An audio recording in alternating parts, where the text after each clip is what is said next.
మాజీ మంత్రి కారుమూరి నాగేశ్వరరావు అక్రమ అరెస్టుపై జోగి రమేష్ ఆగ్రహం వ్యక్తం చేశారు. కల్తీ ప్రభుత్వం కల్తీ కేసులతో బలహీన వర్గాలను టార్గెట్ చేసిందని మండిపడ్డారు. బలహీన వర్గాల గొంతు నొక్కి రాజకీయంగా పతనం చేయాలని చూస్తున్నారని, కూటమి సర్కార్పై 139 బీసీ కులాలు ఏకం కాబోతున్నాయని తెలిపారు. ప్రభుత్వ ప్రజా వ్యతిరేక విధానాలను ఎండగడతామని జోగి రమేష్ అల్టిమేటం ఇచ్చారు.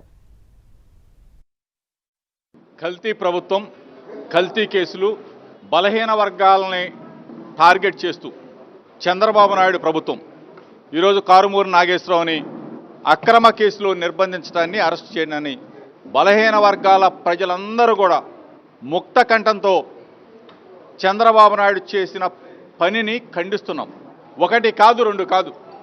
ఒక పక్కన అప్పలరాజు, ఒక పక్కన కారుమూరి సునీల్, ఒక పక్కన కారుమూరి నాగేశ్వరరావు నిన్నటి వరకు నాపై వేధింపులు, ఒక పక్కన మా సోదరి రజనీ మీద దాడులు, ఒక పక్కన మా ఎమ్మెల్సీ రమేష్ యాదవ్ మీద హత్యా ప్రయత్నం.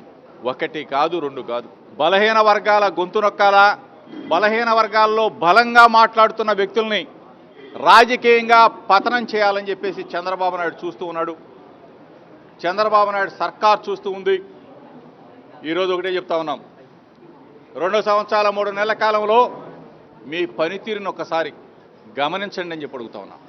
మాటలతో, అడ్డగోలు వాగ్దానాలతో, తప్పుడు మేనిఫెస్టోతో గద్దెనెక్కిన చంద్రబాబు నాయుడు సర్కార్ పరిపాలన చేత కాక పనికి మాలిన చేష్టలు చేస్తూ బలహీన వర్గాలమైన మా మీద దాడులు చేయాలని, మమ్మల్ని ఇబ్బంది పెట్టాలని, మా ఇళ్ల మీద దాడులు చేయాలని, మమ్మల్ని కూలగొట్టాలని చెప్పేసి చూస్తే నీ పతనం తప్పదు చంద్రబాబు నాయుడు.